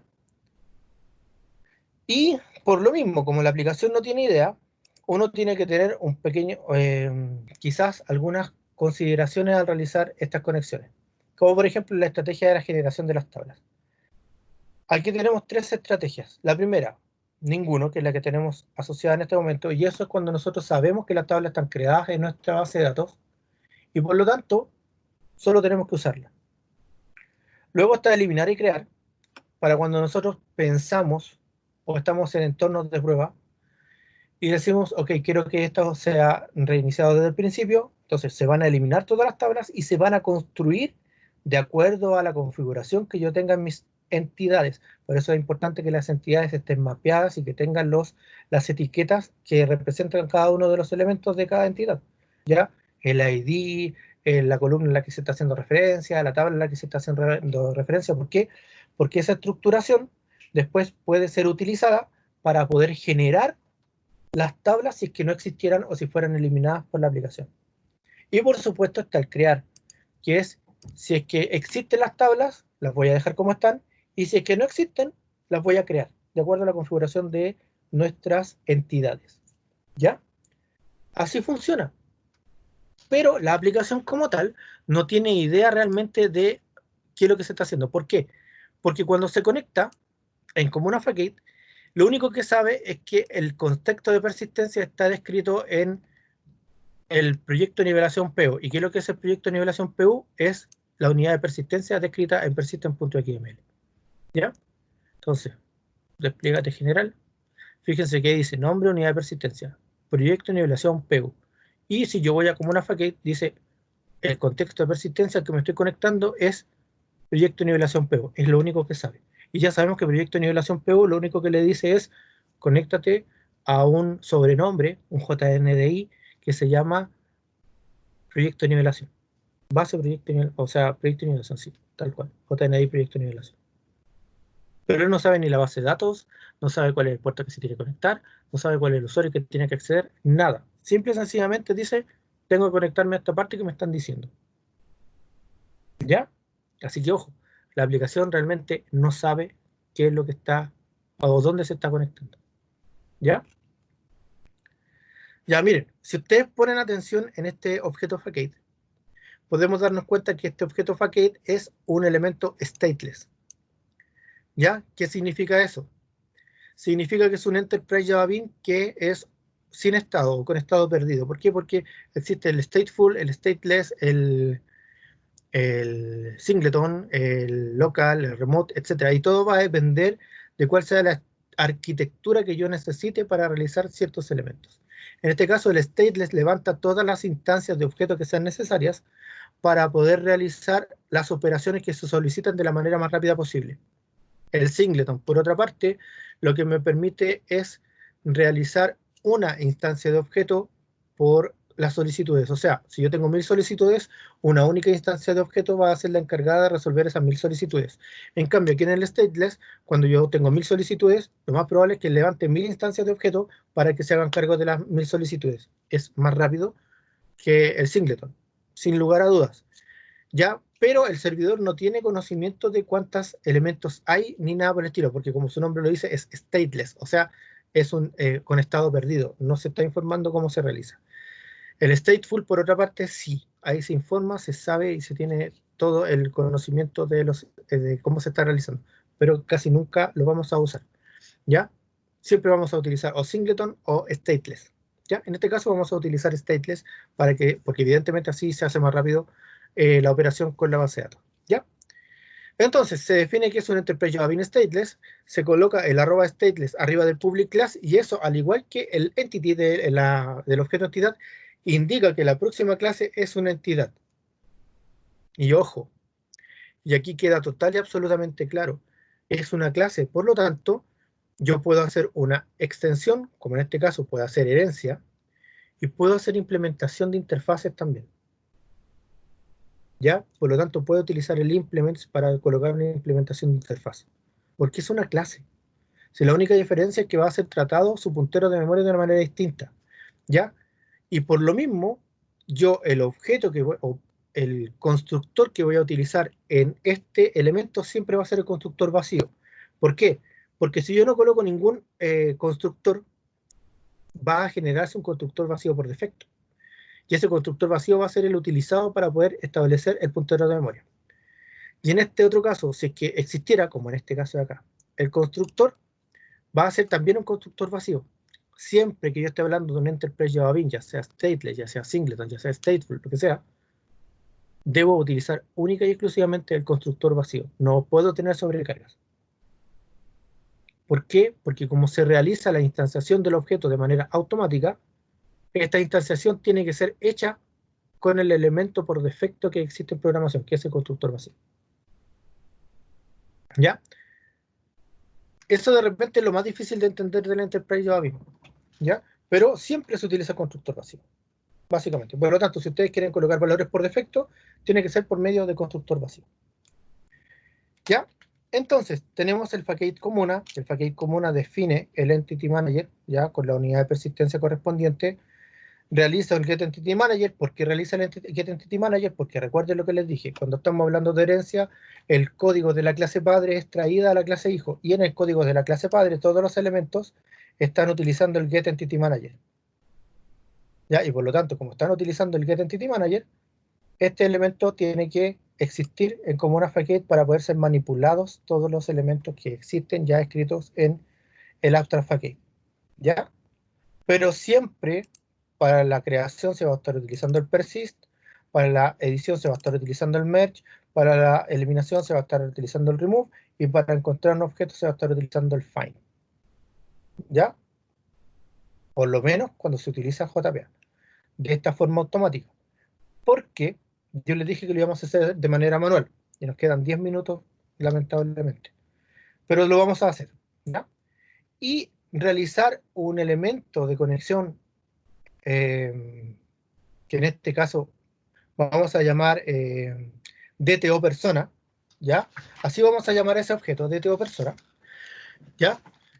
Para realizar lo mismo que hace el Comuna Facade, ¿ya? Pero lo vamos a hacer sin tener que hacer la, por supuesto, estructura de el Abstract Facade. Entonces, vamos a hacer clic derecho, colocaremos nuevo Java Class, y a este le llamaremos DTO personas, ¿ya? Colocaremos terminar. Y para establecer el stateless, que vamos a utilizar también nuestro Enterprise Java Bean, por supuesto, vamos a colocar aquí el import java.jb.stateless. ¿Ya? Indicaremos acá con el arroba stateless que este Enterprise Java Bean, que es clases de TO, va a ser un Enterprise Java Bean stateless, ¿ya? Entonces recuerden, cuando yo genero una etiqueta y la importo y después coloco la etiqueta arriba de la clase, lo único que estoy diciendo es el tipo de configuración que va a tener mi Enterprise Java Bean al ser desplegado. Nada más que eso. Si va a tener estados declarados, si va a tener estados perdidos, como en este caso, si va a tener una única instancia, como en el caso de los singleton, en el fondo es la declaración de intenciones de una configuración, de acuerdo a una arquitectura que yo estoy siguiendo. ¿Ya? Eso es, en grandes rasgos, lo que pasa cuando yo hago un Enterprise Java. Estoy siguiendo una arquitectura. ¿Ya? Y esa arquitectura va a tener sus características, va a tener sus ventajas y va a tener sus desventajas también. ¿Ya? ¿Se entiende hasta el momento la idea?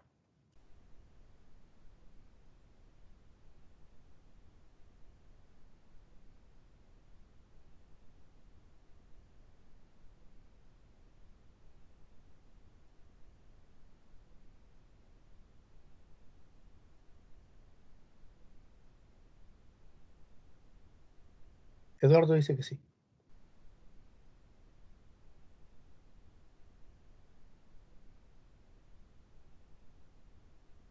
¿Los demás?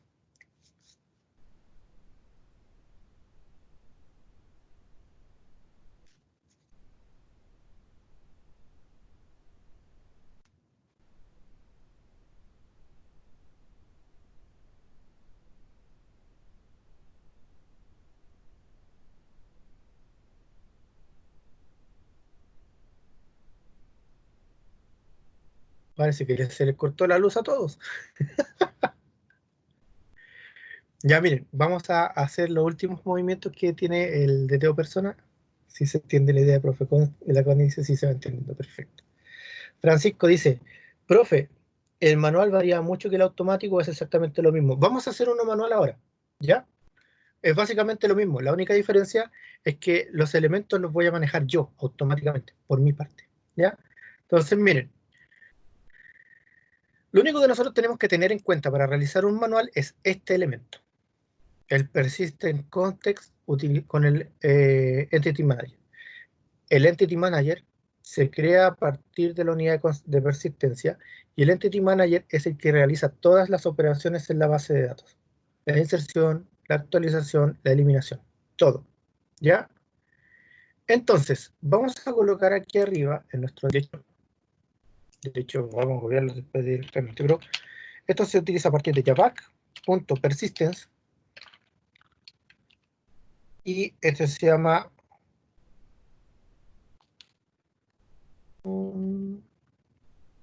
Entity Manager. ¿Dónde estás? Aquí está, Entity Manager. Ya, importar el Entity Manager y el import javac.persistence.persistent context, que está aquí. Estos dos elementos son los que se tienen que importar para poder realizar la inserción, actualización y eliminación de datos por obligación. ¿Ya? Y de acuerdo a esto, nosotros tenemos que hacer arroba persistent context Y el persistent context va a tener una unidad de persistencia. ¿Y cuál es la unidad de persistencia? Ya la habíamos dicho anteriormente, y de hecho se encuentra en el otro elemento, que es el que está en el persistent.xml y que se llama proyecto de nivelación PU. Y luego indicamos Entity Manager, le podemos colocar EM como está acostumbrado a realizarse en las clases automáticas, o le podemos colocar manejador, le podemos colocar instancia de base de datos, o le podemos colocar base, como ustedes quieran. ¿Ya? De hecho, le podemos colocar base para que se entienda, base de datos. Ya, vamos a llamarlo base de datos para que se entienda mejor el contexto. ¿Ya? Entonces, cada vez que ustedes hagan Entity Manager, que lo creen, va a hacer esto. Entonces, el DTO persona no necesita extender de nada porque no vamos a utilizar los elementos del abstract package, ya que los vamos a sobreescribir a nuestra manera. Y lo que vamos a colocar aquí es un public, void o boolean, dependiendo si quieren lanzar un true o un false en el caso de que se cree o no se cree. Vamos a lanzarlo como boolean. Lo vamos a colocar como boolean en el caso de que queramos lanzar un verdadero o un falso en el caso de que se inserte o no se inserte el dato. ¿Ya? Y aquí le vamos a colocar insertar. Entonces, fíjense, ¿qué es lo que yo voy a decir aquí? Voy a insertar un objeto de tipo personas. Por lo tanto, tengo que importar de mis entidades al objeto persona. Bueno, no importa que nos pasemos un poquito, muchachos. Espero que un par de minutos no le afecte. ¿Ya? Y vamos a colocar aquí personas P, ¿ya? Que va a ser la instancia de personas. Voy a colocar un try y un catch. ¿Ya? Lo que voy a decir en el try y el catch es si es que este elemento llega a fallar, voy a retornar falso. Entonces, realizó la inserción del dato. Y luego voy a decir base datos, que es nuestro entity manager, punto persist. ¿Qué es lo que voy a persistir? El objeto P que estoy recibiendo por paréntesis. En el caso de que se ingrese, retorno verdadero. Y así de fácil hago la inserción de datos. Digo al entity manager, que se llama base de datos, oye, base de datos, persiste y persiste. Así tal cual. ¿Ya? La actualización es lo mismo. Con public boolean actualizar, ¿ya? Y el método, en vez de utilizar el método persist, utilizo el método merge. Y con eso actualiza. Para eliminar también lo mismo. La única diferencia es que cuando yo elimino un dato, el dato tiene que estar actualizado en la base de datos, sí o sí. Por lo tanto, le digo a la base de datos, punto, perdón, era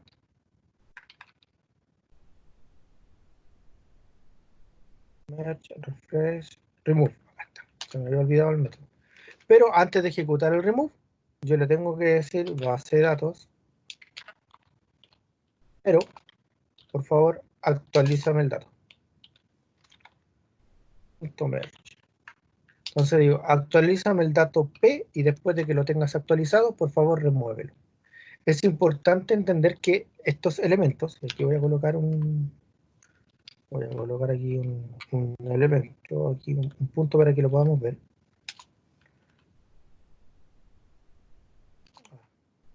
Vamos a colocar base de datos directamente. Voy a colocar aquí base de datos.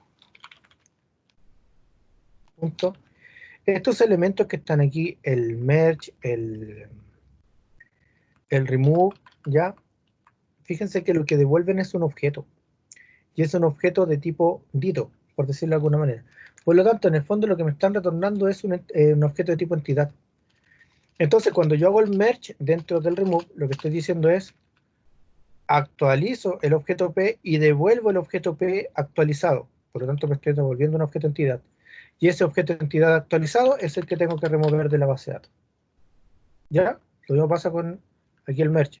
Si bien devuelve un objeto, como no lo estoy asignando a ninguna parte, se pierde ese objeto y después ese punto de memoria desaparece. Y lo mismo con persist. También pasa exactamente lo mismo. ¿Ya? Entonces, para poder insertar, persist. Para poder actualizar, merge. Para poder eliminar, remove. Y con eso tenemos nuestros elementos. Solo nos falta el listar. Y el listar es un poquito más difícil, pero no tan difícil tampoco, porque vamos a basarnos en nuestros queries que ya se encuentran dentro de nuestro objeto persona. ¿Ya? Entonces vamos a colocar aquí public list.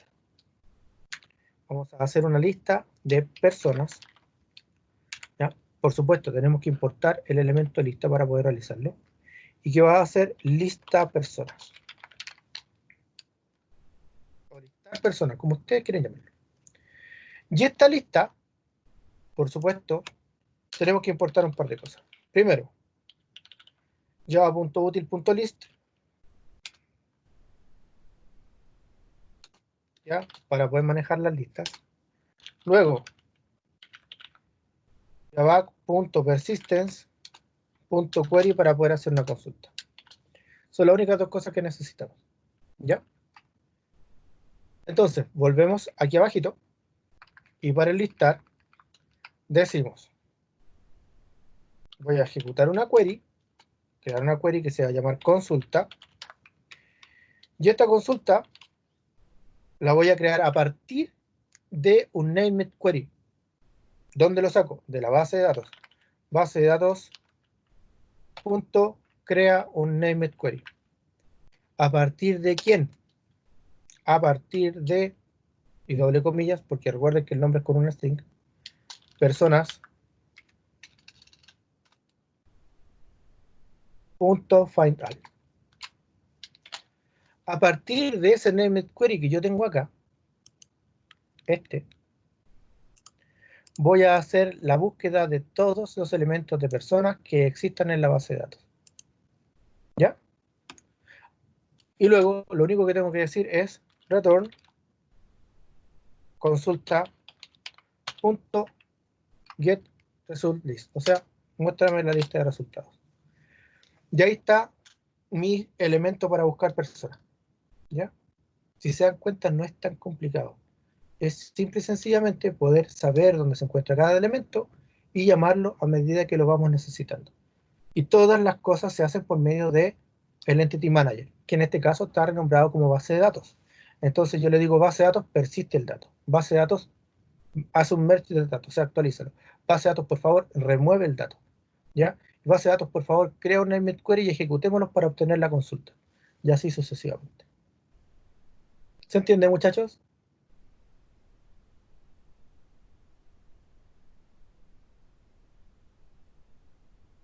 Y en realidad eso es todo lo complejo que tiene el, el Cesium para poder realizar la consulta de los bases de datos. Si lo compilo ahora, fíjense que compila perfectamente y ya estamos listos para comenzar a hacerle el asunto a los datos. Francisco dice que se entiende. Con la Connie dice, sí, profe, aunque creo que tendré que ver el video después. Mucha información. Sí, pues estamos resumiendo todo lo que hemos visto en el semestre en unas cuantas horas. Así que es normal que pase, pero muchachos, es súper importante que le puedan dar una vuelta a esto. ¿Ya? Yo les voy a compartir este código. Ya está el SQL arriba, ya se los compartí. El código también se los voy a compartir. ¿Ya? Denle una vuelta. No es tan complicado como parece cuando uno ya entiende los conceptos. Y por eso es que traté de hacer las dos cosas, de la manera automática y de la manera manual. Eh, Ambos funcionan exactamente igual. Por lo tanto, cuando yo diga facade comuna.persist, va a hacer lo mismo que yo diga DTO personas.insert. Exactamente la misma operación. La única diferencia es que el insert me va a arrojar un booleano. Entonces me va a decir si se puede realizar o no se puede realizar. Pero es la única diferencia. Lo demás es exactamente igual. ¿Ya? ¿Qué fue eso? Ya, muchachos. Se nos acabó el tiempo por esta semana. ¿Ya? Espero de verdad haber podido aclarar unas cuantas dudas que yo sé que existen dentro de la programación, especialmente de la última unidad y de los Enterprise Java. Bueno, en la próxima clase vamos a continuar con este código, ¿ya? Vamos a terminar para el asunto de la creación de la comuna, la eliminación de la comuna, la creación de las personas, la eliminación de las personas. Vamos a hacer el CRUD completo, ¿ya? Y bueno, el CRUD ya está hecho en su funcionalidad, solo falta implementarlo, ¿ya? Por lo tanto, vamos a hacer los servlets correspondientes, vamos a hacer los JSP correspondientes para que terminemos con esta aplicación funcionando, ¿ya? Y por supuesto, después les voy a tirar un ejercicio cortito, muy cortito, para ver si se entendió o no se entendió cómo se realiza esto. Y por supuesto, a medida que ustedes vayan haciendo el ejercicio, que vayan presentándome las dudas que tengan, ¿ya? Pero por hoy lo vamos a dejar hasta acá, ¿ya? Sé que es harta información. Yo espero sinceramente que les haya servido para entender algunas cosas que quizás no entendían bien, ¿ya? Y por favor, cualquier cosa, cualquier duda que tengan, acumúlenmela para el sábado y voy a responder las consultas que tengan. Ya, porque para eso es esta instancia, para poder nivelarlos, para poder que ustedes liberar sus dudas y, por supuesto, que entiendan lo mejor posible lo que no entienden en la clase regular. ¿Ya? Muchachos, ha sido un gusto compartir este pedacito de tarde con ustedes. Bueno, en realidad casi la tarde completa. Espero que esto les haya ayudado y si tienen alguna duda, por favor, acumúlenla y el sábado la respondemos sin ningún problema. ¿Ya? Para los chicos que están en clase conmigo, si tienen alguna duda, pregúntenmela. Clases, que es lo importante, ¿ya? Pero, por supuesto, también me la pueden acumular para el próximo sábado y así también va a quedar sintetizado en un video para que ustedes lo puedan ver, reflexionar, analizar y utilizar en el momento que lo estimen conveniente, ¿ya? Que tengan una excelente tarde, cuídense, voy a tener la grabación y nos estamos viendo la próxima semana, muchachos.